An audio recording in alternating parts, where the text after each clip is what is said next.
Hi everyone, this is Pavitra, working as an assistant professor in biomedical department. I'm going to give lecture on BM3353 Fundamentals of Electronic Devices and Circuits. Course objectives of this subject is we can able to learn the concepts of diodes, transistors and field effect transistors and special semiconductor devices, and also about the parameters of the transistors, and we can net the we can get the knowledge of various configurations, characteristics, and applications of various diodes and transistors. And finally, we can get the knowledge of power and display devices. Here, the 5 units of the BM3353 Fundamentals of Electronic Devices and Circuit. Unit 1 is semiconductor diode. In this, we will see semiconductor diodes like PN junction diode and Zener diode, and also about the VI characteristics and switching characteristics. Unit 2 is bipolar junction transistor. In this, we will see about transistor configurations, collect, common collector, common base, common emitter, and models of this transistors, H parameter model, pi model, and Gummel-Poon model, Ebers-Moll model. Everything we will see in this unit. Unit 3 is field effect transistor. Here we will see junction field effect transistor and metal oxide semiconductor field effect transistor. Unit 4, special semiconductor devices. Special semiconductor devices includes Schottky diode, tunnel diode, varactor diode, and thyristors, etc. Unit 5 is power devices and display devices. Display devices includes LED, LCDs. Here this is the course outcomes. End of this course we can able to learn the concepts of diodes, transistors and field effect transistors, and we can able to solve the problems related to transistor parameters, and we can able to identify the diodes, and we can also analyze the characteristics of special semiconductor devices and also analyze the power and display devices. Now we will see unit 1, semiconductor diode. What is semiconductor? A semiconductor is a material whose conductivity will lies between conductor and insulator. For conductor, example, we can say copper. For insulator, example, we can say rubber. Copper will have high conductivity and rubber will have no conductivity. Semiconductor material will lies between these two materials. We can increase the conductivity of the semiconductor by adding impurities.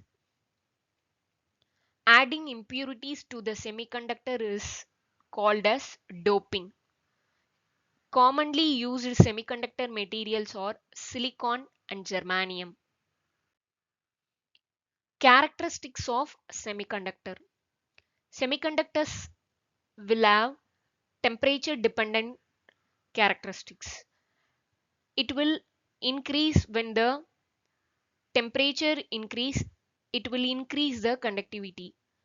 If the temperature decreases, the conductivity also decreases. There is a small energy band gap between conduction and valence band. And doping capabilities will vary with impurities. Electrons and holes will be present in the semiconductors. Semiconductors are sensitive to light and heat.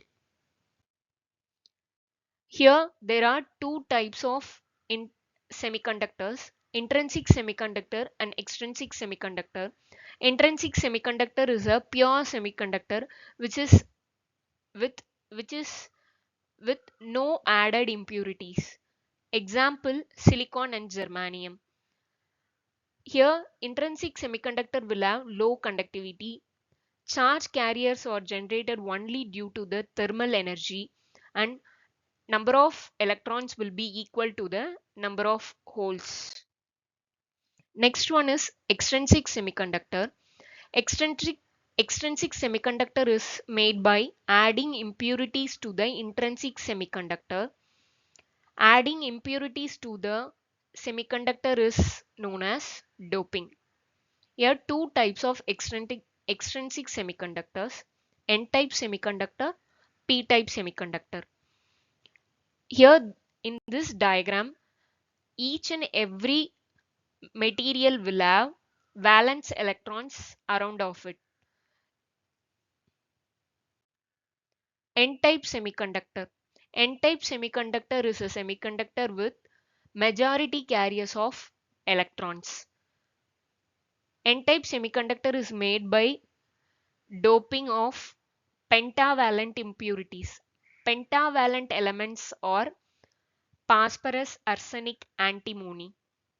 Here, extra electron will become free for conduction. In N-type semiconductor, electrons are the majority carriers, holes are the minority carriers. Next one is P-type semiconductor. Here, impurities added from trivalent elements. Trivalent impurities are boron, aluminium, cadmium. Here, holes will be available for the electron recombination. Holes are the majority carriers, electrons are the minority carriers. Examples of semiconductor devices: diodes. Diode is a two-terminal device. It is used in the rectification and amplification process. And next one is transistors. Transistors are three-terminal devices. It, it will be used in the amplification circuits. Integrated circuits, ICs. ICs are made up of millions of diodes and transistors, which will be the basic of electronic circuits. And next one is solar cells. Solar cell is a specialized form of PN junction diode which will convert light into electrical energy. And last one is LEDs. LEDs will convert electrical energy to light energy. PN junction diode. PN junction diode is a semiconductor device. It is formed by joining P-type semiconductor with N-type semiconductor. It will allow the current only one direction. In this, electrons from N side diffuse to the P side and recombine with the holes. And in P-type, holes will recombine with the electrons. This is the PN junction diode, and this is the symbol of PN junction diode. Positive terminal is denoted as anode and negative terminal is denoted as cathode. Forward bias. Forward bias is the case in PN junction diode when the positive terminal of the battery is connected to the P side and negative terminal of the battery is connected to the N side. When the external voltage applied to this, here holes will attracted toward the negative terminal and electrons will attracted toward the positive terminal, which results in narrow depletion layer. Next one is reverse bias.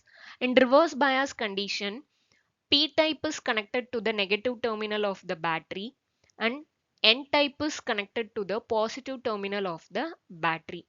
Here, barrier potential will be increased due to the applied voltage. So, we will have wide depletion region.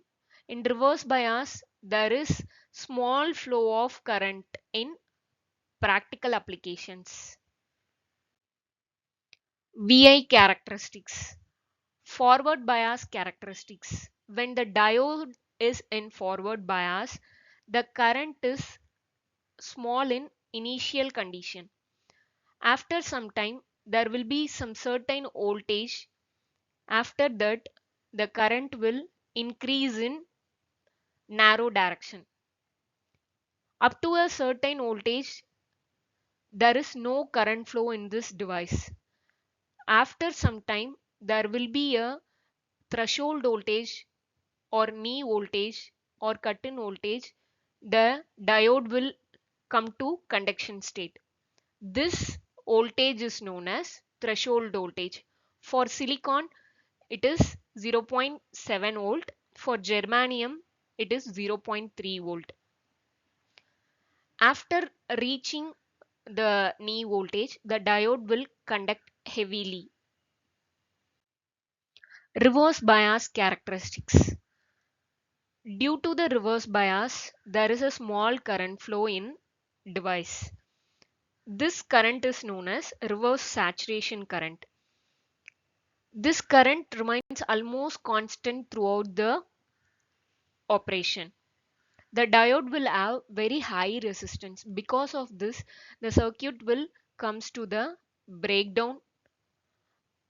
Here there are two types of breakdown: Zener breakdown due to the low voltage and avalanche breakdown due to high voltage.